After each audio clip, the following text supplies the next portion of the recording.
Olá, muito bom dia para você, amigo e amiga da TV Pantanal. Estamos chegando. Mais um Pantanal nos Esportes no ar, abrindo a sua segunda-feira. É dia 23 de março, chegando na reta final também deste mês, o terceiro mês de 2026, com muita coisa pra gente comentar, inclusive a estreia da Série B para o nosso Dourado, né não? E além do Cuiabá na Série B, tem outros mato-grossenses que entraram em campo neste final de semana. Teve o Ação empatando com o Instituto 3B na Série A2 do Campeonato Brasileiro Feminino. E ela, a tão aguardada vitória, veio para o misto, veio para as Tigresas. Misto 2, Botafogo 1 no Dutrinha nesse final de semana, com as Tigresas conquistando não só a primeira vitória do misto, mas a primeira vitória do estado de Mato Grosso na Série A1, na elite do futebol feminino nacional. E falando em elite, tem manutenção na liderança, um time se isolou batendo vice. O Palmeiras venceu o São Paulo no Morumbis e ampliou a vantagem na liderança. O Fluminense segue na cola. O Flamengo perdeu a oportunidade também de encostar um pouquinho mais e colocou o Corinthians novamente em mais um jogo sem vencer. Lotada a nossa programação hoje, né? Por isso eu convido você, convido a sua participação, 659-9694-3737. 659-9694-3737, porque está no ar mais um Pantanal nos Esportes, com o João Neto mandando um bom dia para você. Bom dia, João Neto. Bom dia, Manfra, bom dia, Davi, amigos da TV Pantanal. Estamos aqui para uma segunda-feira de bastante coisa, né? Seu destaque de hoje. Acho, mas destaque não tem como fugir da vitória do misto, né? Era extremamente necessária essa vitória para o misto. Briga contra a zona de rebaixamento, consegue dar uma respirada, tira a carga de não ter vencido ainda na competição, porque isso pesa.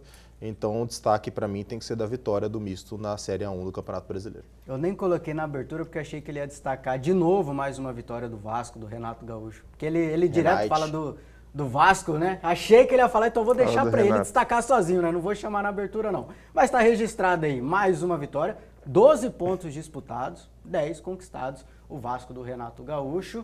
E outro técnico que ele gosta e não é contra qualquer um, né? Não, de novo, né? Mas é um grande adversário, de novo. Surpreende bastante o trabalho do Renato. Desta vez contra o Grêmio, batendo o Grêmio por 2-1. E outro destaque também de um técnico que o João Neto gosta muito e ficou louco na coletiva, inclusive, né? Que ele se esculachou ali, o Rogério Ceni, coitado. Eu gostou demais aquela coletiva. O Remo meteu 4-1 no Bahia, com o Bahia errando pênalti. O jornalista pergunta, Davi, por que foi o Luciano Juba, né? Por que o Juba bateu o pênalti? Ele não pode bater pênalti, sei o quê. Ele fala o seguinte, eu tava batendo o William. Vocês estavam pedindo o Juba, a torcida estava pedindo o Juba. Eu coloco o Juba pra bater. O Juba erra, daqui a pouco eu vou ter que colocar quem? Eu tô gordo, vou colocar você pra bater. Aí o cara, não, você, Rogério, eu tô uma B. Eu tô uma M. Eu tô gordo, calma. Ô, Rogério Ceni, calma, cara. Ele tava muito puto, cara. Cara honesto, se tem um cara que não sabe perder no futebol brasileiro, não é que ele ataca os outros, assim, é que ele se ataca, ele fica muito incomodado. Aí o que é mais interessante da entrevista também é quando aí já mexe até com o elenco, ele fala, cara, a gente não tá pronto pra brigar por nada que preste, mais ou menos isso que ele fala. Inclusive, toda vez que a gente tem oportunidade de chegar na ponta, a gente não vai. Tivemos um final de semana interessante de coletivas, pra chamar o bom dia do Davi, porque teve essa questão do Rogério Ceni, que foi bacana.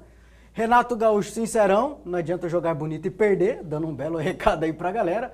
O Roger Machado no que... Eu não vou falar aqui porque eu não entendi nada do que ele gatilho?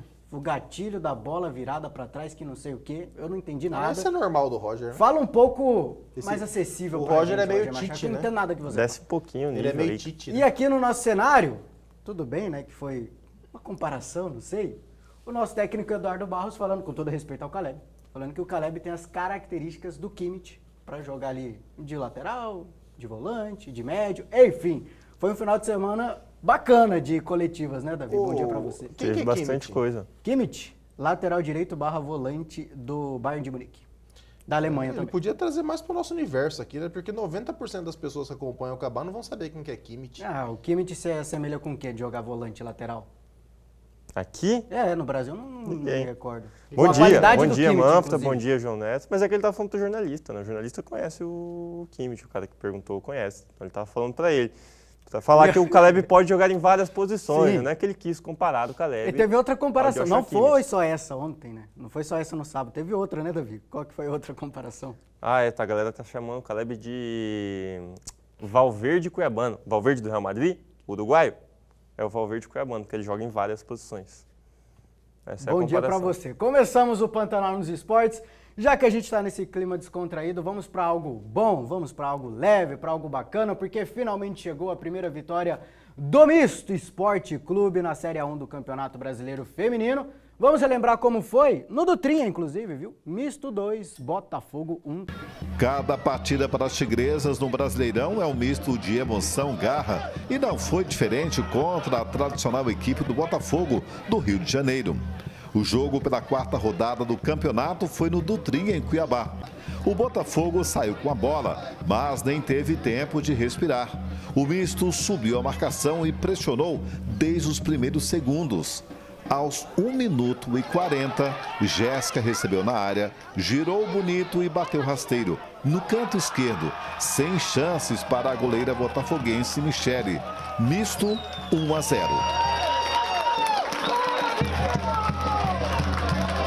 O Botafogo tentou responder, criou boas chances e chegou com perigo, mas parou nas mãos da goleira Nájila, que segurou a vantagem mistense. Melhor em campo, o Misto dominou o primeiro tempo, teve oportunidades de ampliar, mas faltou calma na finalização. Primeiro tempo, placar 1-0. Na volta do intervalo, o Misto teve tudo para matar o jogo. Carol Alves tentou e mandou para fora. E aí vale aquela máxima do futebol.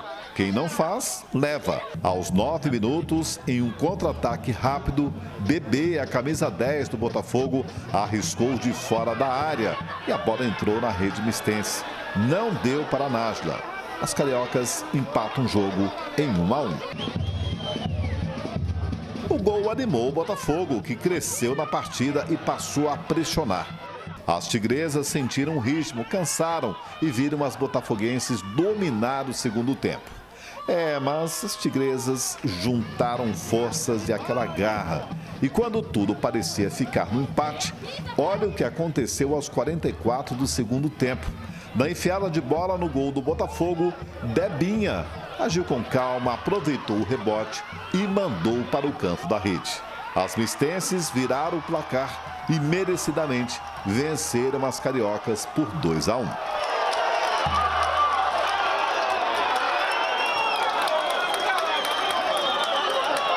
Gostei, muita emoção. Foi muito bom e fechou com chave de ouro, com passe lá, Ronaldinho Gaúcho para um gol daquele depois. Fantástico, show de bola. Parabéns para as meninas. Com essa vitória, as tigresas somam 4 pontos no Campeonato Brasileiro Série A1. O próximo confronto será contra o América de Minas. E, é claro, a escalada agora das mistenses nesse campeonato, essa competição extremamente importante. Elas marcam, claro, um domínio, um crescimento cada vez maior dentro da partida. Terminou o jogo, elas ficaram aqui ainda celebrando, as jogadoras conversando, né, entendendo até esse feito. Estão ali conversando com os torcedores também, a Nájila, ou seja, fazendo a festa aqui da torcida mistense, tendo esse contato aqui com a torcida alvinegra, que veio dar esse apoio aqui para as tigresas nessa vitória fundamental de 2-1 contra o Botafogo. O que pesou mais nessa vitória, ou seja, chance de mais gol tinha, né? Então, a gente começou o jogo muito bem, né? Conseguimos abrir o placar. Depois a gente teve a possibilidade de ampliar e ter uma tranquilidade maior no jogo. Infelizmente, por uma bola bem finalizada ali, a gente sofreu o empate. Mas não desistimos, o misto é isso, o misto é garra. Quando a gente estava ali para baixo, ali, a nossa torcida maravilhosa empurrou até o final e a gente saiu daqui com essa vitória. E é muito importante para a nossa sequência agora no campeonato. A atacante Jéssica revelou que o primeiro gol veio de uma jogada ensaiada dela. Aquele giro mandando a bola para a rede. Eu já fiz isso algumas vezes no treino. Vi que a goleira estava mais no primeiro pau, então eu virei assim e já bati naquele lado. Então é agradecer a Deus e o apoio da torcida que foi fundamental. E nosso 12º jogador. Debinha era só alegria por garantir a primeira vitória do misto no Brasileirão. A gente estava fazendo um bom jogo, merecíamos a vitória e graças a Deus isso se concretizou. Quando a bola sobrou ali, eu dei na Luana e eu confiei que ia sobrar para mim. Daí quando a bola veio no meu pé, que a goleira estava fora do gol, eu só pensei, tenho que fazer. Deus me abençoou e graças a Deus entrou. No final dessa rodada, o misto com os 4 pontos somados subiu para a 14ª posição na classificação do campeonato. Eu acredito que quem veio ao estádio, quem estava assistindo também em casa, pôde perceber o quanto essas meninas tem potencial, quanto essas meninas também podem evoluir, é o início. Muito se cobra a questão de performance, mas nós só estamos falando de uma 4ª rodada e de um elenco que trabalhou 20 dias de pré-temporada. Então, quando você está indo para uma viagem, se você não abastecer o teu carro, você não vai chegar até ela.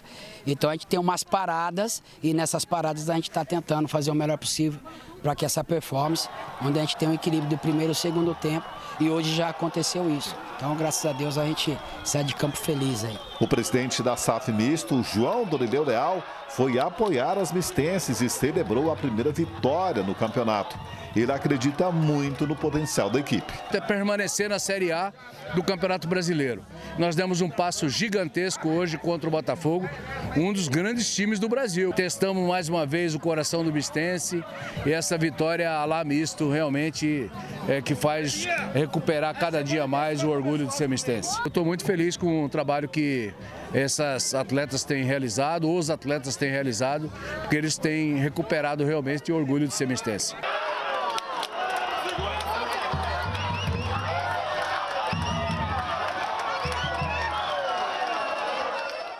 Na raça, na insistência, na coragem de atacar no finalzinho. Que belo lance da Debinha, né? Ela que dá o passe, a goleira dá o rebote e ela vai lá, consegue a finalização. Deu misto. João Neto, este sábado de misto 2, Botafogo 1 no Dutrinha, foi um dia histórico para o futebol de Mato Grosso? Porque tem coisas assim, dá para debater a partida, claro, mais um bom jogo do misto, mas tem coisas que extrapolam a partida, né? A primeira vitória do estado de Mato Grosso na Série A1 do Campeonato Brasileiro Feminino. É um dia muito simbólico, né? Quando você consegue a primeira vitória dentro da sua casa, contra uma equipe tradicionalíssima do nosso futebol, que pode não ter uma força tão grande no futebol feminino, mas é a camisa do Botafogo sendo ali representada, né? E o Botafogo que ano passado enfrentou um mata-mata contra o misto, então acho que foi bem simbólico. E eu espero que essa simbologia traga bons frutos para o misto, né? Que ele consiga não sofrer tanto durante a competição. Eu acho que o início foi muito irregular, concordo com o treinador, que as coisas aconteceram muito de uma hora para outra, era natural que o misto sofresse um pouco no início do campeonato, mas ainda tem muita coisa para acontecer, né? A gente lembra que... Foi a 4ª rodada. É só um turno, não é igual ao brasileiro masculino, né? É só um turno e muito embolado o campeonato. Eu estava conversando com vocês agora aqui durante a matéria do Corinthians, que é a grande sensação do futebol feminino. Tem um jogo a menos, mas tem os mesmos 4 pontos do misto. Então é um campeonato que está muito embolado, que uma derrota te joga para baixo, uma vitória te faz saltar muito na tabela. Então o misto tem que ter aí concentração, pezinho no chão, continuar trabalhando bem, que eu acho que dá para se manter sim na primeira divisão, que ninguém esconde, o misto não esconde, que é o principal objetivo é se manter, né? Não está pensando em coisas maiores neste ano. Ano que vem, beleza, trabalhar melhor, conseguir formatar uma equipe mais forte, mas a ideia, e eu acho que está corretíssimo, é de que se mantenha na primeira divisão. No nosso bate-papo aqui, o torcedor em casa pode esperar que, por enquanto, a gente vai falar da luta contra o rebaixamento. Na nossa matéria foi falado ali a distância do Z4, do Z2, né? Do Z2 do Brasileirão Feminino, são 3 pontinhos aí acima. Quer que eu fale aqui rapidinho? O quê? A tabela? Fala. Até chegar no misto. O último colocado é o América Mineiro com 0 pontos. Próximo adversário das Tigresas. Próximo adversário do misto, jogando lá em Minas e que enfrenta o Corinthians hoje à noite em São Paulo. Não deve pontuar. Não deve pontuar. Ou pontuar um pontinho. Exatamente. Aí vem o Vitória com 1 ponto. O Atlético Mineiro com 1 ponto. Vitória com 1 ponto contra o misto, né? Foi o único ponto conquistado pela equipe do Vitória. Atlético Mineiro com 1 ponto. Grêmio com 1 ponto. Aí vem já o misto com 4. Mas junto com o misto tem misto, Juventude, Botafogo e Corinthians com 4 pontos. Então são muitas equipes com a mesma pontuação, né? Então é muito apertadinho. Brigar contra esse Z2, o que vier é lucro, a gente vai debater, se tiver 2 pontos ali para se classificar, né, no G8, são os 8, que o Brasileirão Feminino ele é dividido, tem a fase de liga, que é a primeira fase, turno único, só um jogo, se pegar fora não enfrenta em casa, se enfrentar em casa não enfrenta fora, e depois tem a fase de mata-mata, aí sim, com ida e volta, com mata-mata, os 8 primeiros se classificando, o primeiro pega o oitavo, o segundo, sétimo. É o regulamento que era do Campeonato Brasileiro masculino. Sim, só para o torcedor ter uma noção. Antes tem do uma ponto fase corrido. de mata-mata. Eu não sei nem se você pegou, Davi, Brasileiro sem ponto corrido? Não peguei. Não pegou, né? Você pegou, deve ter pego 1 ano, 2 anos da sua vida. Foi a partir de 2003? 2003, o último foi 2002. Eu nasci em 2001. Que foi o título do peguei, Neymar, mas, né, do Robinho e do Diego no Santos. Eu peguei, mas não tem como. Era desse jeito, era um turno, Sim. oitavas, quartas, semi, era quarta semifinal. Era esse o regulamento do Campeonato Brasileiro, que tem muita gente que é saudosista, que tem vontade que volte esse regulamento. Não, tá de boa, assim. Não, eu acho que tá ótimo. A gente tem, Copa do pra Brasil. quem quer mata-mata, tem Copa do Brasil, tem Libertadores, tem Sul-Americana, tem os estaduais. Campeonato Paulista, Carioca, Mineiro, tudo tem mata-mata também. Enfim, tá de bom tamanho, assim. Tem que ter um campeonato só de liga, que é o que premia, de fato, o melhor time da temporada, que é mais difícil você fazer 38 jogos ali no mesmo nível, né? Ou sem muita oscilação, do que o mata-mata. Enfim, mas isso é debate para outra situação. Tem gente que reclama por conta do Flamengo e do Palmeiras, mas azar de quem não se profissionalizou como o Palmeiras já Flamengo estiveram e na Palmeiras. draga também, né? Azar de quem não se organizou. Os dois se organizaram, vão colher frutos disso. Sobre as tigresas, Davi, para finalizar esse assunto, finalizar o nosso primeiro bloco, tirar esse peso das costas pode ser primordial para o misto, né? Porque todo programa a gente vinha aqui e falava, agora a vitória vai vir, chegou a hora. Agora a hora chegou. A primeira vitória veio, próximo confronto já é contra o lanterna da competição, tende a continuar como lanterna da competição até o sábado que vem, que é a data do próximo jogo em Minas Gerais contra o América, mas tira um peso importante das costas, né? As meninas vão jogar mais soltas, mais leves, sem essa pressão da primeira vitória que veio contra o Botafogo. Ah, com certeza, né, cara? Às vezes, quando você tá num momento tão difícil, sem vencer, a atacante vai chegar na cara do gol, ela vai pensar, pô, tem que fazer esse gol porque tem que vir a vitória, Rapidão, a gente tem Davi, que começar. Desculpa te interromper, o Roger caiu do esporte. Caiu? Não aguentaram o Dourado. O empate Auriverde, 0x0 derrubou o Roger, porque acabou de enfrentar a gente, né? Muito por causa do empate em 0x0 com o Cuiabá. Roger caiu do comando técnico do esporte. Foi campeão pernambucano. Loucuraiada, né, cara? Perdeu um jogo. Fez Se despede com um jogo. Não, perdeu 2. Acho que ele não estava. No Pernambucano perdeu 1.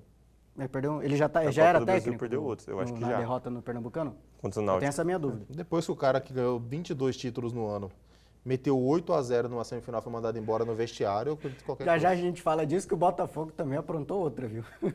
Continua, Davi. Mas o misto perde uma pressão que era forte, né, cara? Que eu tô falando. A atacante pode chegar no gol nesse momento e se sentir um pouco mais pressionada, né, para finalização, ficar mais ansiosa para finalizar, porque ela tá com a responsabilidade de colocar a primeira vitória do time na Série A na história, né? Não estamos falando do campeonato. É a primeira vitória nessa edição. É a primeira vitória na história do misto na Série A1 do Campeonato Brasileiro Feminino.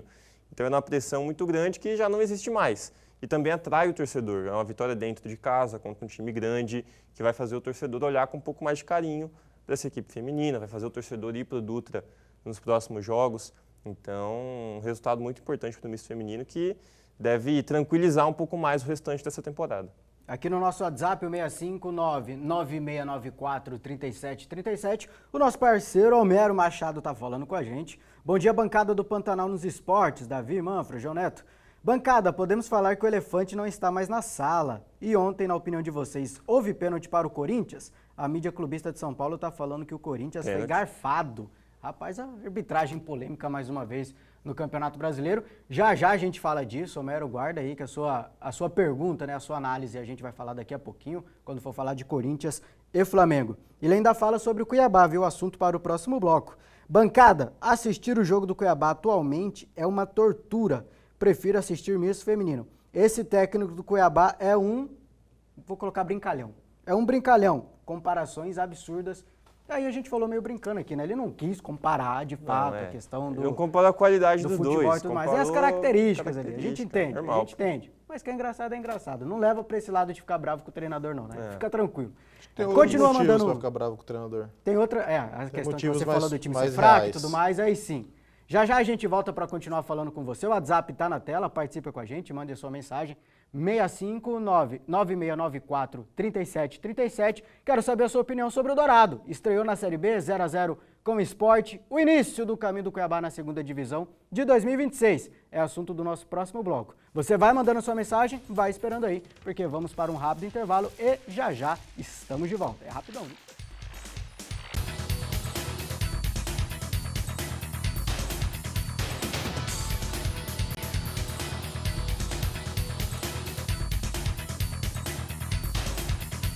Estamos de volta, voltamos, Pantanal dos Esportes no ar novamente, mande a sua mensagem, participe com a gente, 659-9694-3737, e aí, o que achou dessa estreia do Dourado na Série B do Campeonato Brasileiro? A gente vai comentar aqui, vamos conversar e, claro, queremos saber a sua opinião, torcedor Auriverde ou torcedor Mato Grossense, não importa, participa aí, o WhatsApp está na tela, 659 9694-3737. Mas antes de falar do Dourado, destacar também o pontinho conquistado, o primeiro pontinho do Ação na Série A2 do Campeonato Brasileiro Feminino. Também no sábado recebeu o Instituto 3B da Amazônia aqui.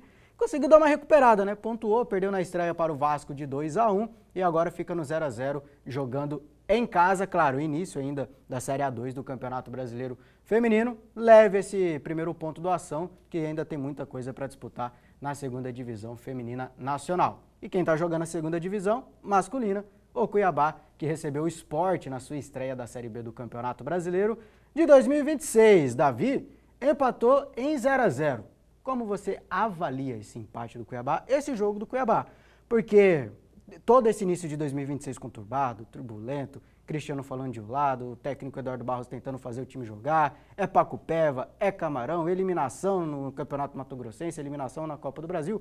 Todo esse salseiro é por causa do planejamento visando a Série B. Começou, chegou a hora. Sua avaliação. Cara, vai parecer um pouco contraditório. Eu achei que o Cuiabá foi melhor que o Sport. Sim. O Cuiabá teve as principais chances do jogo, mas eu achei que foi mal. O Cuiabá, no âmbito geral da partida, Então assim, o Cuiabá foi menos pior. eu achei um jogo ruim. Foi menos pior que o Sport. João Neto, o que você espera de um time que joga retraído, mais para trás, com a defesa mais baixa? Que ele seja perigosíssimo no contra-ataque. Exatamente. Que ele vá ter espaço para jogar e com esse espaço ele consiga ameaçar seu adversário. Time veloz no contra-ataque, um time rápido para matar o jogo. E o time do Cuiabá é muito devagar, cara. É muito lento.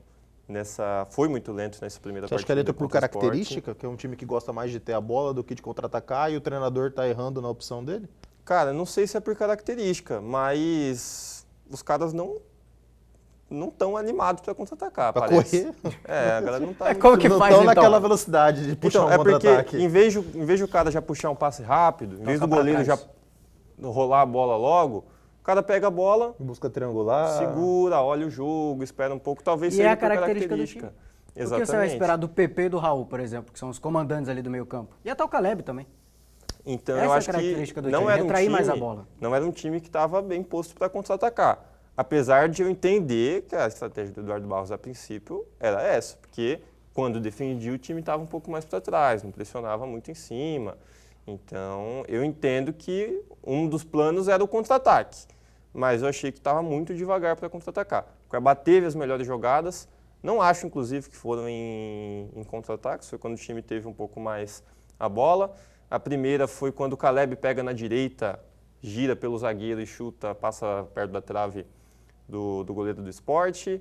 A segunda é com o Vinícius Peixoto, que ele bate do mesmo lugar que o Caleb, ali da ponta direita da área, bate com a perna esquerda e a bola pega na trave. Essas foram as duas chances que o Cuiabá teve no primeiro tempo. Na segunda etapa, tem a chance que o David Miguel cabeceia, o goleiro salva, e o Vinícius Peixoto cabeceia, No depois susto, bate né? na trave, no susto. E ainda teve uma chance de falta do Matheus Santos, que a bola passa pertinho. Ele faz aquele cruzamento meio finalização, a bola passa pertinho da trave também. Teve boas chances, era para ter vencido o Cuiabá, mas eu ainda acho que está faltando alguma coisa. Assim, não vejo uma cara de time, sabe? Quando você tem um time, ele tem uma cara Você de vai time. falar aquilo? Teve- Não tem padrão de jogo? Teve... Não é padrão de jogo, mas é que você não vê o time unido, sabe? Você não vê o time como um só. A coisa tá meio fria pra você também. Tá meio frio, meio Robótica. devagar. Parece que a galera ainda não se entrosou direito. Parece que o time ainda não comprou uma ideia A mesmo. falta de jogo pode fazer parte Falando disso. sobre esse entrosamento aí, eu não sei, eu quero a opinião de vocês sobre isso, se teve uma crítica velada do treinador ao planejamento ou se foi uma crítica explícita. Quando o Matheus, do Orgulho Dourado, faz a pergunta para ele sobre tempo de trabalho, ele é categórico, fala, o tempo de trabalho é mínimo. Porque esse time que está em campo hoje aqui, eu tive 2, 3 semanas para trabalhar, é o time que acabou de chegar. Não é porque eu parei lá no Mato Grossense, esses caras foram chegando, é mais ou menos isso que ele fala, né? Na entrevista. Por aí. Ele não fala assim, pô, vocês estão achando que eu tive uma pré-temporada? Eu não tive uma pré-temporada, não. Foi o tempo mínimo necessário para você poder fazer qualquer coisa. E aí a gente volta... Mas 3 semanas é um tempo de pré-temporada. Pois é, É o que os mas times têm. Ele quer quanto ele tempo? coloca isso 90 dias? Mas é na porque conta, ele né? coloca o exemplo, por exemplo, o Sport jogou estadual com esse time. Já estava se preparando, né? Usa o estadual como uma Exatamente. pré-temporada, né? O Náutico jogou estadual com o mesmo time. Mas aí se joga também Cuiabá não. no Campeonato Mato Grossense quarto domingo ia falar que não tem tempo. Ia ser, cheio de Ah, desculpa, mas, ó, treinador é cheio de mas desculpa. os melhores... Não, tô Eu falando estou das falando que é o melhores, caso do mas Eduardo isso aí. Barros. Mas questão de treinador falar de calendário, falta de tempo para treinar, ou até tempo demais para treinar, a gente Cara, se mas ó, acostumou, os tem que melhores trabalhar. anos Mas é do que Cuiabá uma foi quando coisa- ele usou o Mato Grossense como pré-temporada. Aí eu vou ter que defender ele, porque tudo bem, se tem no estadual, ia jogar quarto domingo não ia treinar. Mas uma coisa é você ter um time que já está acostumado a jogar junto no estadual, e aí você ter mais um mês para treinar esse time para a Série B. Outra coisa é você ter um time que só tem esse mês para treinar Mas do o nada. planejamento foi esse, acredito eu, O planejamento que ele fez parte. foi esse, mas aí você tem seus prós e contras, acha que ele né? fez Você tem o parte? pró que Então, economiza estou querendo acreditar que ele fez parte. Mas por que você acredita nisso? O Cristiano Ou sempre pelo deixou menos parte. aqui. O Cristiano sempre deixou claríssimo que o treinador, o nome já diz, é para treinar. As palavras do Cristiano, ele já falou isso mais de uma vez. Que no Cuiabá quem contrata, quem planeja é ele, é a diretoria. E nós não estamos inventando nada aqui, são palavras do Cristiano. Inclusive essa é a frase que ele usa, o nome já diz tudo, o treinador treina. Então eu acho que não tem nada do treinador no planejamento, não. E como Ele- fica a situação, Acho então? que o detentor do planejamento. Ele tem que trabalhar com o que ele tem, ué. Ele tem que fazer o trabalho dele pelo planejamento que Os melhores que a anos do diretoria Cuiabá foi faz. usando o Mato Grossense como pré-temporada, já com o time pronto para... É uma maneira de trabalhar. Tem diretoria que prefere trabalhar junto com o treinador. Não é o estilo do Cristiano, ele deixa isso Não é o claro caso que aqui. não é o que ele quer. Por exemplo, a gente pega no Campeonato Nacional, a diretoria do Palmeiras prefere trabalhar com o Abel. A diretoria do Flamengo não trabalha tanto com seus treinadores. A diretoria do Flamengo não tá nem aí para nada. Exatamente. Mas funciona, né? Acaba funcionando nem aí pro- nem pra diretoria, né? do Flamengo. Nem É membros uma da maneira de se diretoria trabalhar. A diretoria do São Paulo manda o seguros. treinador Pois é. líder embora. Mas como Lógico. tudo tem seus prós e contras. Aí eu acho que o Eduardo vem se defender. Ó, tem essa situação aqui, a gente está trabalhando dessa maneira. Essa situação Que é algo que a gente já tem. falava também, né? É Sim. arriscado esse planejamento, a gente, certo ou errado, arriscado no mínimo seria. Tem seus riscos. E aí, uma das vantagens que o planejamento tinha era testar garotos para jogar na Série B. Mas aí ontem, por exemplo, ele prefere colocar o Lorenzo para É estrear engraçado isso. do que o Gabriel O Mineiro. Lorenzo não jogou no Campeonato Mato Grossense, fez parte do elenco da Copinha e ele estreia na Série B. Pois é. E assim, não estou criticando a entrada do Lorenzo, até achei Não, legal. não foi mal, não. Tem 19 anos, estreou numa Série B, mostrou personalidade, finalizando de fora da área. Claro, mostrando sinais ali ainda de um jogador estreante, jovem, mas foi bem, na minha visão, o Lorenzo. Aproveitar que a gente já entrou nesse tema, teve a questão do Lorenzo entrando, o Railan nessa disputa com o Nino Paraíba, que a gente não sabe quem é titular e quem é Nino é reserva. titular pra mim. Railan bem, aparentemente ele é o titular, foi assim no Mato Grossense. Nino Paraíba, depois da lesão do Railan, assumiu a titularidade. Eu prefiro o Nino. E a questão, aí o senhor acertou, parabéns para o João Neto, acertou brilhantemente, sem informação nenhuma, viu? Que o Marcelo Carné poderia sim. disputar essa vaga com o João Carlos. O que você achou dessas três mudanças? A entrada do Lorenzo, a do Railan ali com o Nino Paraíba, quem seria seu titular, e a questão do Marcelo Carné entrando na vaga de João Carlos. Cara, eu por uma questão afetiva, eu gostaria de ver o João Carlos como titular. Mas para mim, quando o Marcelo vem, fica um pouco claro que é para se brigar pela posição. O João Carlos já não é o mesmo goleiro do acesso do Cuiabá, né? Eu achava o João Carlos um senhor goleiro, para mim ele só não ia jogar porque era o Walter. O Walter já faz muito tempo que é top 5, top 6 do futebol brasileiro. E continua sendo. Então não tinha como mudar isso. É meio nítido que o João Carlos atual não é o mesmo João Carlos de 3, 4 anos atrás. Então o Carné chega com moral, né? Chega já estreando no Campeonato Brasileiro como titular. E me parece que vai ser essa Ontem ele, tônica, né? no sábado, desculpa, ele não foi muito acionado, né? Não teve muita participação, mas no pouco que teve se mostrou seguro, saindo na hora certa, né? O que deu para avaliar dele mostrou ser seguro. E quanto ao Railan, é a questão da idade, do físico, né? É isso, pô. Lateral corre pra caramba, tem que recompor, tem que aparecer. E talvez nesse nível de futebol mais exigente, o Nino não consiga Eu aguentar acho que o fisicamente. Nino entra muito melhor que ele, cara. Mas será que o Nino pode ser aguenta porque 90 sobra, né? minutos? Eu não sei se ele vai Porque, aguentar pô, os você 90. você todo jogo ter que queimar uma troca na lateral direita é complicado pro treinador Sim, também, essa é né? uma questão. Mas eu gostaria de ver ele. Queimou nesse, pô. Colocou o Nino no lugar pode do ser. Railan. Se for pra colocar o E o Nino, Cuiabá não tem mais a Copa do Brasil, É. tem a questão da Copa Verde, eu não sei como o Cuiabá vai querer disputar a Eu Copa vi Verde, hoje um site por causa da Copa do Brasil, né? falando que o Cuiabá vai com sub-20 na Copa É, Verde. que tem a questão da vaga na Copa do Brasil. Tem a Copa FMF, né, no segundo semestre, tem essa Copa Verde, que já começa, inclusive nessa semana, para o Cuiabá e também para o Primavera. Não sei como o Cuiabá vai tratar. Mas, na Série B, tem uma semana de descanso. Próximo jogo, por exemplo, 10 dias, né? Só na terça-feira, dia 31 Cara, de eu vou março. torcer demais pro Primavera e BR nessa Copa Verde. Por? Porque eu acho que é legal, é interessante, é muito mais interessante pro Primavera do que pro Cuiabá. Primavera teve um tombamento agora, né? Uma capotagem no seu caminho, que começou tão legal, começou tão bem com título e tudo mais. Eu acho que fazer uma Copa Verde aí pode reanimar o cidadão de Primavera e ele conseguir fazer um Série ano D batendo legal, na né? porta pro Primavera também, né? Começa no dia 5 de abril.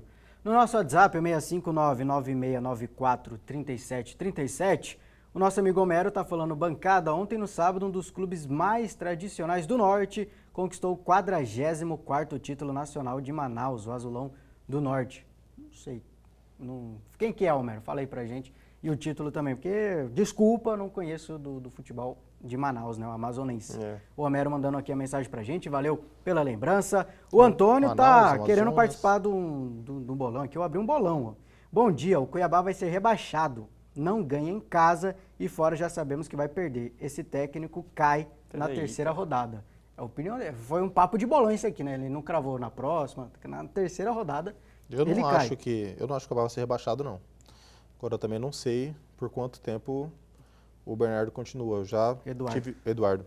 Eu já tive muito mais crença na permanência dele do que eu tenho hoje. Cara, não, e assim, sinceramente eu não sei. Algumas decisões dele, pode falar. O Evandro tá aqui com a gente. Neymar que atuou muito contra o Cruzeiro, né?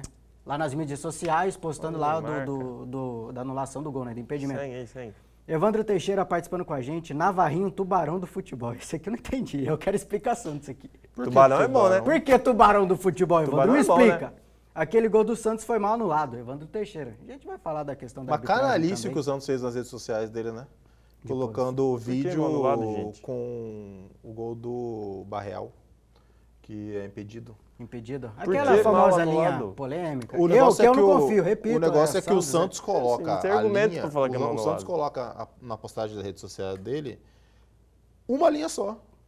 Só a linha do defensor, não coloca a linha do atacante. Então o Santos ali também foi de uma cretinagem na hora de fazer aquilo nas redes sociais. Você vai ficar bravo, porque foi dele. essa imagem que eu peguei aqui, você é outro cretino, justamente criar polêmica. Mas eu quero que a gente Olha fale jornalismo disso. aí, Eu quero movimentar, responsável. eu já estou entregando que eu peguei a imagem por causa disso. Mas o que você ia falar do trabalho do Eduardo Barros, Davi? Algumas decisões que me incomodam ontem no time. Acho que o Caleb, o Valverde Cuiabano, tava Valverde demais, assim, tava muito solto dentro do time. Então, às praticamente um peladeiro? Não, acho que ele avançava demais e eu não sei se essa é a função principal Ele joga dele. meia, lateral, eu, ponta, por exemplo, defende eu como gostaria de ter não sei visto o o PP fazendo mais isso, sabe? Eu gostaria de ter visto o PP um pouco mais livre. O PP e o Raul ficaram meio travadão. Um pouco mais avançado, o PP e o Raul ficaram mais presos. Na minha visão, isso era uma função para o Caleb. O Caleb jogou bem avançado. Acho que não tem como a gente negar isso. Tanto que ele participa das melhores jogadas do Cuiabá na partida. Mas eu gostaria de ver o PP um pouco mais solto, às vezes invertendo essa posição. Acho que tem material para fazer isso. O meio-campo do Cuiabá é muito bom. Não tem como a gente ir contra essa verdade. O meio-campo do Cuiabá é um bom meio-campo. Eu acho que ele poderia ter trabalhado um pouco mais esses jogadores. Ficou muito para o Caleb avançado. Eu gostaria de ter visto o PP mais nessa função, o PP mais perto da área, o PP chegando para finalizar. O Rodrigo Rodrigues também estava muito livre e aí pode ser a característica dele, mas eu senti falta de uma referência na área. E o Vinícius Peixoto também se movimenta pra caramba. Vocês gostaram do Vinícius a finalização Peixoto? dele. No melhor momento do Cuiabá, não gostei muito, não. Eu achei ele o melhor jogador do Dourado. No melhor momento do Cuiabá no jogo, foi aqueles 20 até os 40 minutos do primeiro tempo. Eu achei o mais insinuante ali. Ele foi o tenta que chamou a pouco de coisa responsabilidade, diferente. finalizando e vindo pegar a bola no meio campo e no pro-ataque. Eu gostei Agora, dessa parte dele. Não sei se esse é o seu ataque titular, o Eliel não estava disponível. Confesso que eu não sei o motivo do qual o Eliel não estava. O PP estava bem fisicamente? Conseguiu render fisicamente? Ele foi substituído no intervalo, né? Foi substituído no intervalo. Me chamou a atenção isso. Cara, eu não vi problema físico no PP, não. Que ele jogou... mas sendo substituído no intervalo, não dá nem tempo da gente saber se ele está bem fisicamente ou não, né? Então, não tem como fazer essa avaliação. Talvez não esteja, por isso que foi substituído no intervalo. Porque bola do primeiro tempo não era para ele ter sido substituído, né? A opinião Não. de vocês é Ele essa, ficou né? sumido, mas a responsabilidade, ao meu ver, não era Não, dele. nem achei nem que ele ficou tão sumido. Ele ia buscar, ele trabalhava o jogo, ele distribuía Mas a dá bola. pra você tendo um cara igual o PP... Ele que- fazia essa ligação, né, da defesa com o ataque. Mas é que eu achei que ficou pouco ele fazendo Eu isso. faria o PP um jogador mais útil, com É. mais movimentação, indo mais para defesa, indo mais para ataque, que ele tem que ver essa se ele característica consegue de passe. entregar né? isso hoje ainda, né? O PP tá com quantos anos? Essa é uma questão. 28, Ah, então consegue, tá novo. Você achou que tinha quantos? Eu tava na cabeça que ele tava um pouquinho mais velho. Acho que 44 anos, Não, é o Fábio do... Na minha Não, cabeça mas ele tava ainda com assim, 32, 33. ele ser substituído cedo é algo que chama atenção, né? No ser substituído no intervalo é algo que chama atenção. Porque se o cara foi substituído no intervalo e ele não estava jogando mal, então a impressão que dá é que ele não está tão bem fisicamente. Né? Registrar as mensagens daqui do Homero Machado respondendo o Nacional de Manaus, 113 anos de história. Então, parabéns ao Nacional, Parabéns conquistando ao seu Nacional, 44º título aí do Campeonato de Manaus. Parabéns. Homero, será que é de Manaus? Para estar lembrando com a gente. Você conhece, sei. você gosta do futebol de Manaus ou você é de Manaus, Homero? Fale com a gente. Bom dia, Manfra, Davi, João Neto. Diante Bom do dia. que esperávamos do Cuiabá, até que não foi ruim. Acho que dá para acreditar nesse time, pelo menos para manter na Série B. Mas pode melhorar sim, a mensagem do Vadenil Gonçalves. Valeu, Vadenil. Tomei na toada dele. Eu esperava uma coisa pior do Cuiabá até, esperava uma estreia mais Eu complicada. acho que o que a gente viu é que tem boas peças o Cuiabá. Mas dá acho que pra ainda confiar. assim- Eu acho que o Cuiabá pra briga falar. pra Tem que ficar se entre os organizar um 6, pouco cara. melhor. Para Eu acho finalizar, que João ela briga Neto, pra ficar entre os 6. o que chamou eu não sei. atenção foi o pós-jogo também, que teve na nossa... como que é o nome? Da arbitragem, esqueci o nome. né? Súmula. O súmula. A súmula da arbitragem. Algumas ofensas ali do Cristiano Dresch, presidente do Cuiabá, para o quarto árbitro e também para o Maurício, né, que é o responsável pela arbitragem do futebol de Mato Grosso. Ambos ali registraram na súmula, mais o árbitro, né, que ele é o responsável, um documento oficial. Então, assim, se tiver mentira, essas coisas... Primeiro, o Cristiano é bem-vindo para falar e se a arbitragem tiver mentido numa súmula, aí é sacanagem, né? Aí tem que perder a carreira. Mas, enfim, ofensas como você é um B, você é um M, coisas que não dá para falar no ao vivo, mas o que chama atenção é o Cristiano autorizando o segurança do Cuiabá a bater no quarto árbitro, né? Questão, você vai lá, pode dar um soco nele, enfim, essas coisas. Sua opinião sobre isso, João Neto? Então, aí algumas coisas. Primeiro é um documento oficial da partida, né? Não existe nada mais oficial no pós-jogo do que a súmula da partida. A súmula, ela dita punições, ela dita um monte de coisa, então é um documento oficial.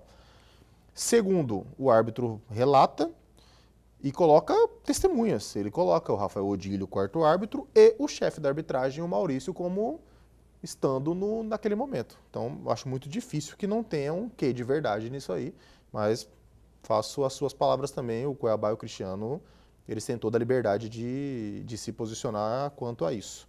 É, porque chama atenção, né? A gente tiver ofensas, tudo mais. Então, isso é aí ruim. eu vou pro que me preocupa. Você não respeita meu time, mas autorizar a aí agressão, eu vou o que me preocupa. Instigar. Eu posso ter lido errado, vocês podem discordar de mim aqui e me corrigir, mas eu acho que quando ele fala, faz o seu trabalho direito, senão eu te tiro daí, ele está falando para o chefe de arbitragem da Federação Mato Grossense e para o Maurício. Não dá pra saber pra quem foi, porque foi pra ambos ali, segundo a Cara, súmula, né? é difícil dizer, a gente Dá não pra saber viu. pra quem foi. Aí eu vou fazer essa pergunta para o Pécora, que é o presidente da Federação Mato Grossense. O Cristiano Dresch, dono do Cuiabá, ele tem poder para tirar alguém de cargo dentro da federação? Ele manda na federação ou é o Pécora que manda na federação? É uma dúvida que eu tenho, é uma coisa que tem que ser respondida. E talvez o cara só ameaçou também, mesmo não tem Mas aí quem tem que responder é ali eles. na hora, Eu estou comentando o que o Cristiano falou. Segunda coisa, eu nunca vi, em momento algum do futebol brasileiro, em elite, Série A e Série B, um segurança de presidente de clube, primeiro, se sentir na liberdade de xingar e atacar uma equipe de arbitragem. Para mim isso é inédito.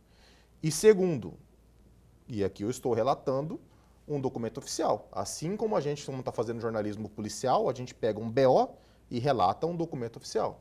E segundo, um presidente de clube de futebol, e ainda mais do que um presidente de clube de futebol, porque o Cristiano não é um cara qualquer. O Cristiano é o principal CPF do futebol Joneto, de Mato pedir Grosso. para você segurar um pouquinho, que a gente tem que ir para o intervalo. Você vai concluir seu raciocínio no nosso terceiro bloco, porque a questão é séria, né? O que a gente está falando aqui é sério, então não sai daí, porque já já a gente volta com mais Pantanal nos Esportes e repercutir, né, toda essa questão da súmula, né? A questão dali do Cristiano Dresch, equipe de segurança do Cuiabá e tudo mais. Então não sai daí, porque o intervalo é rápido, já já estamos de volta.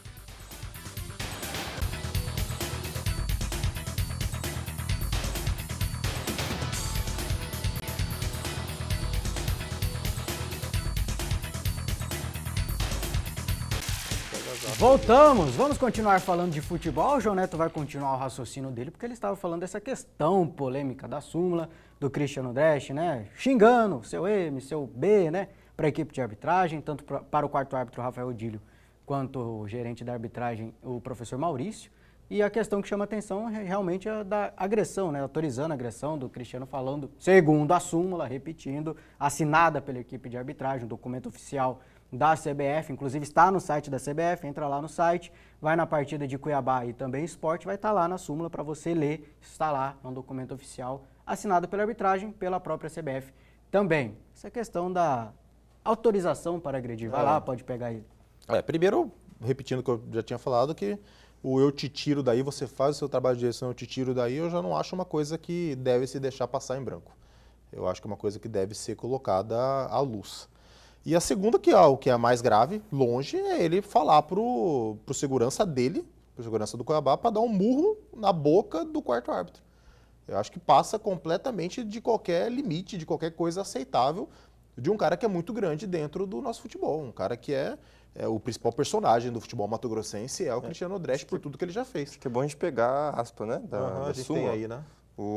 A súmula é escrita pelo árbitro da partida, né? Foi o Maguielson Lima Barbosa, mas ele relata o que o Rafael Odílio disse para ele. O Rafael Odílio, que é o quarto árbitro, é daqui. Aqui no final da súmula ele vai dizer: informa ainda que o presidente do Cuiabá Esporte Clube estava acompanhado de seu segurança, o qual também passou a ameaçar o quarto árbitro, inclusive empurrando-o enquanto o presidente, ao seu lado, o incentivava com as seguintes palavras: acerta ele que eu garanto, acerta a boca dele, arrebenta ele que eu garanto. Isso é um completo absurdo. Então, assim, teve agressão. Se tem empurrão, tem agressão. Não precisa concretizar a ordem do Cristiano de dar um soco, de acertar ele, de arrebentar ele para ter uma agressão. Está aqui relatado na súmula que o quarto árbitro é empurrado pelo segurança do Cristiano. E se não for verdade, Cristiano Dresch, qualquer representante do Cuiabá, bem-vindo ao Pantanal nos Esportes para esclarecer a situação. A gente, mais do que todo mundo, quer esclarecer a situação. Eu só não sei como isso ainda não tomou proporção nacional. E eu acredito que irá tomar proporção nacional isso aqui. É muito grave, não é um jogo contra um time qualquer, é um jogo contra o Sport, que é um time... de Série B, né? Não é um campeonato não é o campeonato lá do Três Barras, do de um time que ficou 4 anos na Série A. Pois é gravíssimo. Porque assim, corretamente, inclusive, você falou que ele é um homem forte aqui de Mato Grosso, na questão do futebol. É o homem mais forte de Mato Grosso. Nacionalmente, o Cristiano é muito respeitado pelo trabalho dele. Por se posicionar, ele é dado como exemplo. Por se posicionar firmemente, tudo, inclusive... E corretamente. O Cristiano entrevista do Hélio dos Anjos, falando do Paulo Sérgio, que poderia vir para o Cuiabá, ele elogia o Cuiabá. Fala, um dos melhores trabalhos que tem no futebol brasileiro é o do Cuiabá e tudo. Então, é um absurdo você ver um segurança tendo essa liberdade de empurrar um quarto árbitro e um presidente de clube do tamanho que é o Cristiano autorizando o segurança a, segundo a súmula, arrebentar o quarto árbitro. Assim, qual é que foi a palavra que ele usa aí? Aqui, ó, ele vai falar: acerta ele que eu garanto, acerta a boca dele, arrebenta ele que eu garanto. É um absurdo. E assim, não tem como deixar isso passar em branco. É muito forte para não se falar. Sim. E assim, que segurança o cara tem para trabalhar nos jogos do Cuiabá? Como que o quarto árbitro vai estar... O quarto árbitro é daqui, né? Não será outro. Exatamente. Não só o Rafael, mas também outros, né? Exatamente. E isso acontece agora. O que acontecia quando o tio do Cristiano era o chefe da federação? Agora o tio do Cristiano, o Aaron Dresch, não é mais o presidente. Até ano passado ele era o presidente. Se o Cristiano se sente na liberdade de fazer isso agora, que não é um familiar dele que comanda a federação, o que ele fazia antes? Eu me sinto no direito de ter essa dúvida. Porque foi grave demais o que aconteceu na Arena Pantanal, gente. Né? Muito grave. De novo, muito grave. Espaço aberto para a resposta do Cristiano e também do Cuiabá. Mas bola para frente, vamos falar aqui do Fortaleza, porque o Antônio está reforçando para a gente no nosso WhatsApp que o Fortaleza perdeu não. Perder, você perde 2-0, 1-0. Quando eu vi, estava 4. Foi massacrado pelo Botafogo de Ribeirão Preto, 4-0 para o Botafogo de Ribeirão, em cima do Fortaleza, jogando no interior paulista. E o Cuiabá, vocês acham que o Fortaleza vai perder a segunda? Depois esse 4-0 aí dá para, né? Sonhar, né? Vamos sonhar. É lá na Arena Castelão, na terça-feira. Vamos sonhar, né? Sonhar não custa nada. Mas, já um outro olhar que eu vejo Fortaleza, né? Que antes dessa Série B começar, a gente, mesmo que o Fortaleza jogando mal no estadual e tudo mais, Copa do Nordeste, a gente viu o Fortaleza com outro olhar. Depois desse 4-0, né, até o olhar do jogador do Cuiabá muda. Sofreu pra caramba passar contra quem mesmo que foi na Copa do Brasil? Aquele 3-2, 4-3, Maguari. que foi lá no... Foi no Maguari. Maguari era a primeira viagem de avião da história do clube e tudo, né? Sou da Bahia, Manfra, Homero Machado. E torce pra quem na Bahia, né? Que aqui ele é mistense. Pro Bahia, logicamente. Com a gente. É Bahia, é Vitória. Bahia. Tem outros representantes da Bahia que vocês conhecem? Jacuipense, então, assim, Bahia de Feira. Tá aí, fica a pergunta pra você, Homero. O Evandro tá falando o seguinte, ó, Taradão do futebol JN, o João Neto, porque ele ama futebol. Tubarão do futebol Navarrinho, porque ele domina o mar do futebol. Não entendi nada. O jogador de FIFA é você, Manfra, hater do Neymar. Eu não sou hater do Neymar, eu sou jornalista. O Manfra é hater do Neymar. Aqui sempre eu e o Davi defendemos o Neymar. E o Manfra, você fala que ele estragou o Brasil. Você coloca a situação do Brasil atual na conta dele. Eu falo que eu tenho um amigo...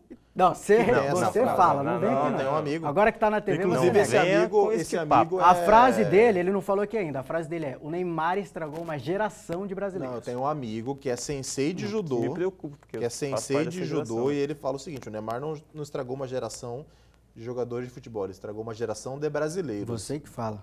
É frase dele. Não, mas você nunca falou isso. Eu concordo com a frase dele, mas um abraço para o William Pedroso, mandando foto aqui, acompanhando a gente na TV. O William que está naquele nosso grupo lá, não sei se pode falar no ar. Abraço. Mas valeu, William Pedroso, pela sua participação. Tá registrado aqui toda a galera lá do grupo que está participando com a gente na audiência. Muito obrigado. E para vocês, para o William Pedroso e também para a rapaziada aí, vamos falar da Série A do Campeonato Brasileiro. A gente tem 5 minutos para falar de cada coisa. 5 minutos da briga pela liderança. 5 minutos de Corinthians e Flamengo, começando pela briga na liderança. Mais uma derrota de São Paulo, desta vez para o Palmeiras, Davi Navarro. De novo um jogo protocolar do Palmeiras. Pasmem, né? Sem erros graves de arbitragem. Teve erro agora? Pasmem, tô espantado por não ter tido erros. Teve um errinho. O Palmeiras nunca precisou. Teve um errinho de jogo, mas teve. Mas aquilo ali acontece, não tem como reclamar. Mais um jogo do Palmeiras que, na minha visão, não adianta o torcedor reclamar mais, viu? Vai ser assim o restante de 2026. Parece já de praxe, né? Lembra que a gente estava falando no off aqui, Jonathan? Acho que vai ser o jeito do Palmeiras de 2026. Mas foi muito. O Palmeiras joga pelo contra-ataque, né? Contra o São Paulo. Se retrai um pouco mais e aproveita para sair em velocidade. Aproveita a velocidade do Arias, o bom passe do Flaco Lopes, que é assim que sai o gol, logo aos 6 minutos de jogo. O Flaco dá um baita passe para o Arias, um baita lançamento. E na jogada individual, o Arias consegue fazer o gol. Praticamente logo em seguida, tem outra jogada do John Arias, que ele poderia ter dado passe para o Maurício, que sairia em uma boa condição de finalização. Mas aí o Arias prefere continuar a jogada e finalizar ele mesmo, né? Foi fominha, aproveitou que tinha feito o gol, estava confiante e perdeu a oportunidade para o Palmeiras. E ainda teve mais um lance no primeiro tempo e que o Palmeiras poderia ter saído com gol, que foi com o Alan. O Alan recebeu a bola na ponta direita sozinho na área, mas poderia ter tocado para o Flaco Lopes, que estava sozinho no meio da área, mas preferiu a finalização e acabou também não indo bem. Aliás, ele dribla o goleiro e na tentativa de cruzamento a zaga do São Paulo afasta. Então o Palmeiras foi mais perigoso no primeiro tempo daquele jeito, no contra-ataque. O galera até reclama, né? Eles jogaram como sempre e tal, mais retraídos.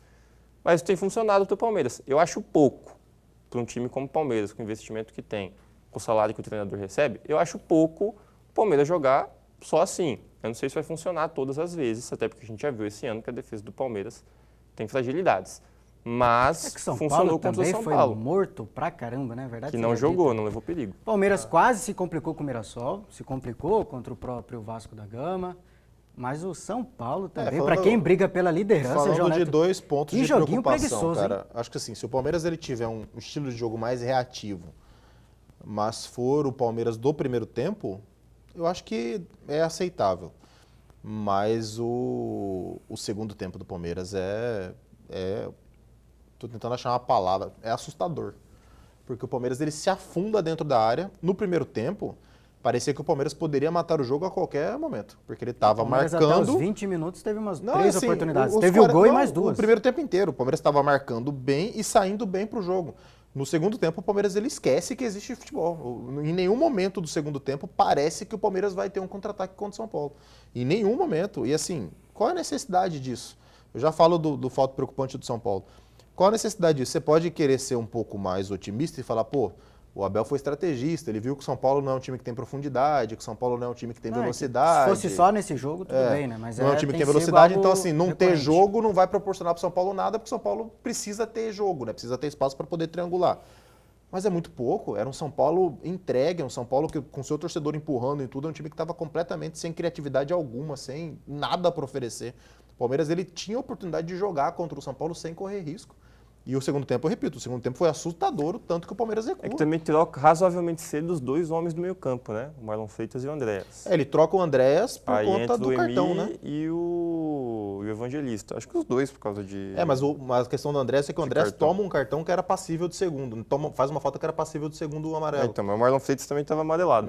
Aí ele tira o Andréas imediatamente. O Andréas faz a falta no Marco Antônio. Eu acho que é o contrário, João Neto, porque o Andréas recebe o cartão no primeiro tempo. Não, isso aí era o cartão que era para ser o segundo cartão. Ele tem uma falta que ele mata um contra-ataque. Tá. Não recebe. O São Paulo pressiona e é ato automático. Na hora que ele o Andréas foi colocado em campo só para ficar em cima do Marcos Antônio. Na hora que ele não recebe o segundo amarelo, que tem gente que vai falar que tinha que receber, tem gente que vai falar que não. Eu acho que tinha, mas eu acho que é uma coisa que acontece em todos os jogos, dar esse segundo amarelo ou não. Eu acho que é leitura corporal do Abel Ferreira. Ele falou, eu também acho que deveria ter saído do segundo amarelo, ele tira o Andréas daquele momento. Então, acho que o tamanho do recuo do Palmeiras é uma coisa assustadora para o seu torcedor, ainda mais num jogo que era um jogo dominante do Palmeiras.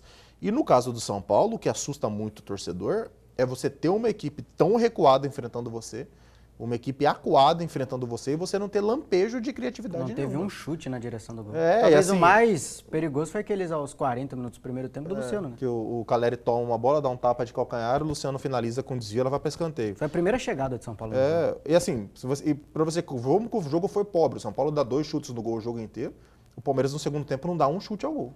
0. E olha o tamanho do Palmeiras, olha as trocas que o Palmeiras faz. Sim. Você entra com o Vitor Roque, com o Felipe Anderson, com o Evangelista, olha o tamanho de jogadores que entram no Palmeiras no decorrer da partida. Então, acho que é pouquíssimo para o Palmeiras e pouquíssimo para o São Paulo. O São Paulo não fica preocupado com essa falta de criatividade do time. E a gente já tinha falado aqui que sem o Lucas isso provavelmente vai acontecer. E sem o Lucas não dá para manter o mesmo esquema, porque o time fica lento demais.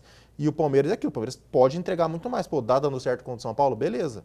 Mas vai ter que dar certo contra o Flamengo, por exemplo. Se ele se fechar tanto contra o Flamengo, com certeza o Flamengo vai criar muitíssimo mais oportunidade de gol do que o São Paulo fez. Para brigar por título, o Palmeiras tem que olhar o Flamengo, não tem que olhar o São Paulo. Então acho que isso preocupa o torcedor palmeirense e o São Paulino já são as preocupações que o São Paulino sabe, né? E tem aquela imagenzinha da vaca aqui que ela voltou, viu? Fiquei sabendo que a imagenzinha da vaca voltou. A imagem?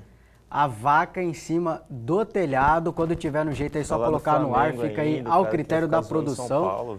Só responde rápido vocês dois. Aquela aventura de briga pelo título de São Paulo acabou, tá aí, ó. A vaquinha tricolor em cima do telhado, a gente até falava, não sabíamos por que chegou, como chegou, mas sabíamos que uma hora ia cair. Essa aqui ainda tá lá. Mas vai cair de vez, João Neto? Acabou essa aventura de briga pelo título? Nós não falávamos nada disso. O senhor está mudando, inclusive, o seu discurso. A gente falava que o São Paulo tinha chego lá com méritos. Que seria difícil... Então, como é que é? Que seria difícil permanecer... Acabou o sonho? De título? Eu acho que o sonho de título, na realidade, ele foi sonho, existiu. Realmente. Duas derrotas seguidas. Agora, falando sério, duas acho que o derrotas sonho seguidas. existe, mas Atlético é Mineiro e Palmeiras. Falando sério, acabou essa briga de título? Porque no momento estava ali na Não liderança. teve briga de título. Não, sim, mas agora, assim, o torcedor já... Porque o torcedor fica animado, fica feliz, segue o líder. Mas a preocupação é tão grande ao ponto de acabar com essa. Não, eu acho que o São Paulo vai continuar brigando na parte de cima. Para ser campeão é muito mais difícil. Eu acho que é perda de tempo falar disso, cara. Não vai ser muito, São Paulo brigar mais para ser difícil. campeão. Muito difícil. Não, como até tem, mas não é o que parece. Tem que largar o resto, né? todo o resto. Exatamente. Mas não vai acontecer. Não parece que é o que vai acontecer, mas que eu acho que o São Paulo vai ficar na página de cima da tabela durante o campeonato inteiro, eu acho que vai ficar. Briga por título, eu coloco 2 times brigando pelo título, Flamengo e Palmeiras. A realidade nos mostra isso, com o São Paulo chegando na liderança ou com qualquer outro time chegando na liderança. A gente falava que antes, 38 rodadas premia regularidade, elenco, estrutura, e quem tem isso hoje é Flamengo e Palmeiras. O a Flamengo, distância para os outros é muito grande. Quem empatou com o Corinthians, Davi, para finalizar o nosso programa rapidão, temos pouco tempo para falar desse grande jogo. Você ficou colocando vaca na... Não, mas foi 2 segundos da vaca, rapaz. Não, foi mais. Tem mais. 5 segundos da vaquinha, a vaquinha em cima do telhado. Uns 2 minutos. Corinthians 1, Flamengo também 1. Aqui você apresenta o programa. Na Neoquímica Arena. Cara, foi um jogo equilibrado. Acho que no primeiro tempo o Corinthians foi até melhor que o Flamengo, no geral. O Flamengo começa abrindo o placar, com a falha do Hugo, e aproveita muito bem, com a velocidade dos seus jogadores, para abrir o placar, mas depois o Corinthians domina o jogo, né? O Corinthians tem mais a bola, o Corinthians consegue trabalhar melhor essa bola, o gol é uma prova disso. É uma baita jogada de equipe do Corinthians, uma jogada trabalhada, que inclusive o Yuri Alberto está no começo da jogada e ele finaliza, acho que é justamente isso que surpreende a defesa do Flamengo e faz ele chegar sozinho na área, porque ele sai da área para iniciar essa jogada, para trabalhar a bola e entra em velocidade, surpreendendo os zagueiros do Flamengo e conseguindo estar livre para fazer o gol. No segundo tempo, o Flamengo volta a jogar um pouco melhor, o Flamengo consegue trabalhar mais a bola, consegue chegar com perigo. Teve a bicicleta do Arrascaeta, que o Hugo defende muito bem. E aí tem essa expulsão que estragou o jogo, né? Desnecessário, não era pra nada, né? Não era lance pra expulsão. Era ser rápido. O Everton vai com a sola no pé. Nem precisa de polêmica nisso aí, não pega o tornozelo, então já não é pra vermelho. Vai na bola primeiro. É um acidente. Eu daria o amarelo, mas não é lance pra vermelho, né, cara? Acho que todos nós daríamos amarelo, inclusive o VAR chama pra tirar o vermelho, né? Exatamente. E aí vai mal o árbitro, né? Acho que o VAR... o jogo que tava legal. O VAR age perfeitamente nesse lance. É um lance claro e manifesto de que não é para ser vermelho.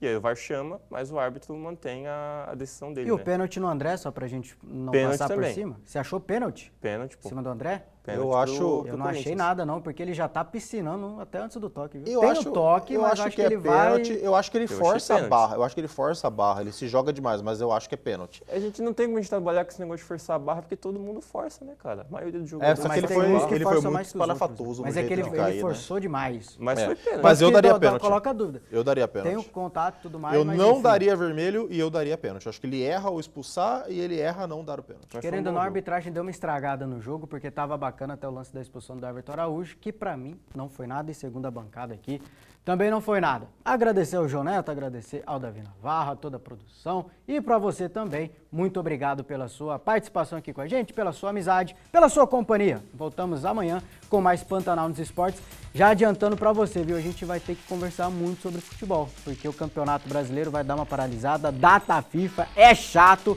mas você segue aqui com a gente, porque tem muita coisa pra falar. Seleção brasileira e afins. Então a gente te espera aqui às 11h30 da manhã, amanhã.